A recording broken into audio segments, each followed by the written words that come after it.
Well, my friends, it's time for another edition of a live show that won't be long at all, maybe 5, 10 minutes, but still, it's something that deserves to be talked about, and that is the Islanders versus the Rangers. Once again, if this video on Facebook is choppy, please go to the Risorto Report on YouTube for better quality video. I will start typing right now.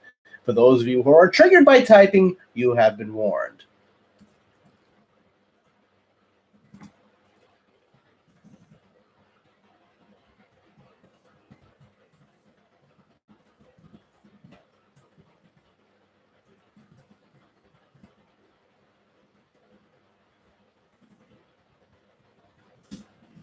Okay, so I just did that.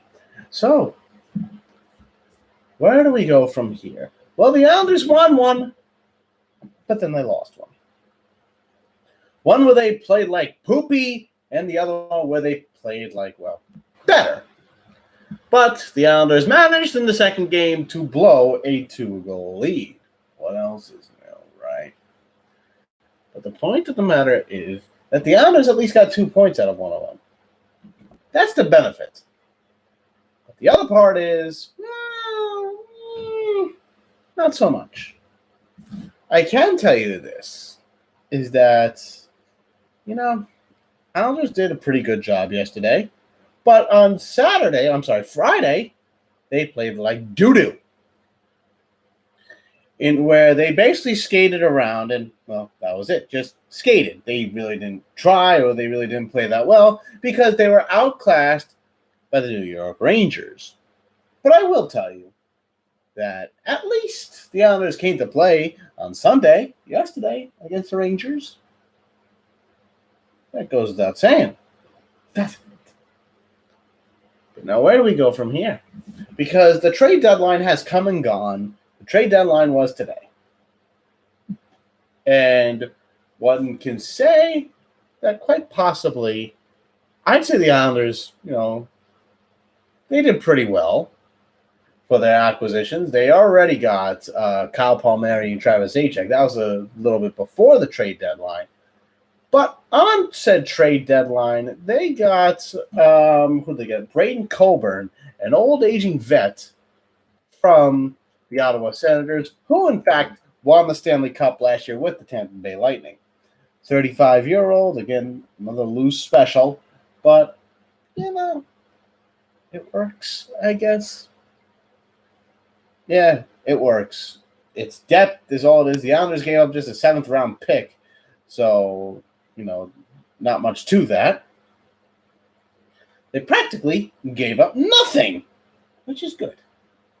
It's always good when you give up nothing. And a 7th-round pick is nothing for Brady Coburn. Again, Coburn is just depth, is all it is. But where do we go? Hopefully, nothing but up, because that will be beneficial to this Islanders team. I can tell you that with everything going on, the Eastern Division, or whatever division the NHL has decided to dub it, with the Islanders in it, is going to be a little tricky. The Penguins just acquired Jeff Carter. The Capitals acquired Anthony Mantha from the Detroit Red Wings.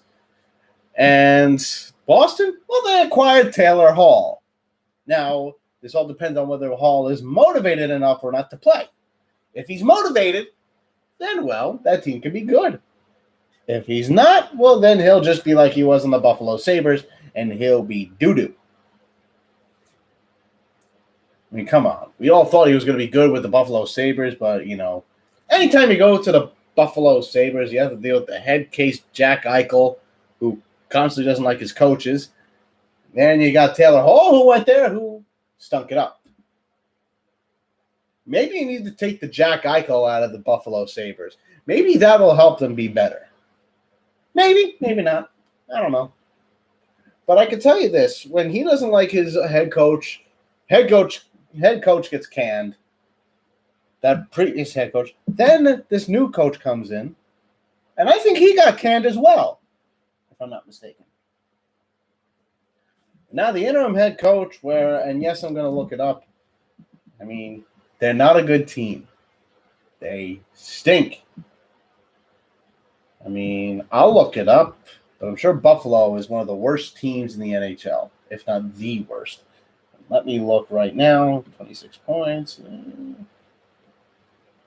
Yeah, Buffalo is officially the worst, with Detroit being better than them.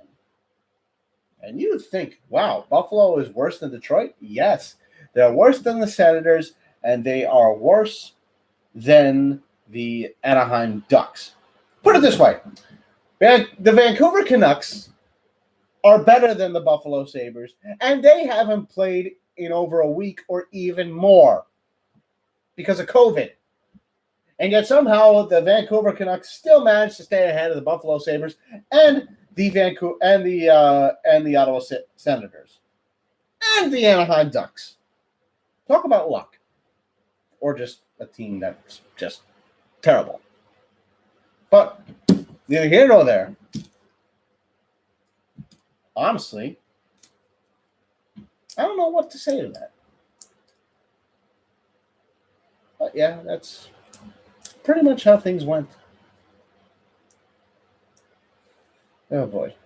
So, for the next 4 minutes, I will open it up to questions, comments, or concerns because I already did the initial portion of the show. So, for the next less than 4 minutes, we'll get on to it. Anybody have questions, comments, or concerns? Anyone by chance? Anyone at all?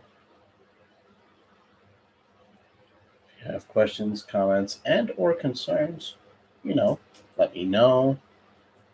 Type it in, if anything. That usually helps. Just saying. Because it usually does help a lot. I mean, the only deadline deal that really was sold was the Braden Coburn. It's depth, so that happens. That's good, I guess. I mean, he really didn't do anything today, so there's that.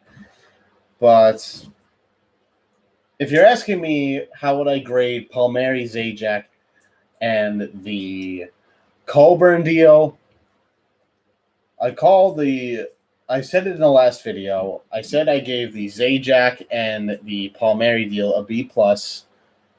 The Coburn deal is a depth move, so I give it a B. It's the old wily veteran. The old veteran who's 35 years old, a lose special. But, it's depth for the playoffs that the Islanders making. Including the Devils, I'd give Lou, let's see. I'd give him an A-. A-. I'll give him an A-. Had Palmieri, let's just say for the sake of argument, wasn't a rental, I'd probably bump it up. And I'm not suggesting they should have gotten Taylor Hall. I didn't think the Islanders were going to get Taylor Hall. Despite what everyone was saying, I didn't think Taylor Hall was going to come to the Islanders in the first place. I think it would have been worse if he came to the Islanders. And that's my opinion, honestly. Because you see how Taylor Hall performed with the Buffalo Sabres. He was terrible. Now he's going to the Boston Bruins. Will he be effective with the Boston Bruins? Because I don't remember where I heard this from. I think it was from the hockey guy.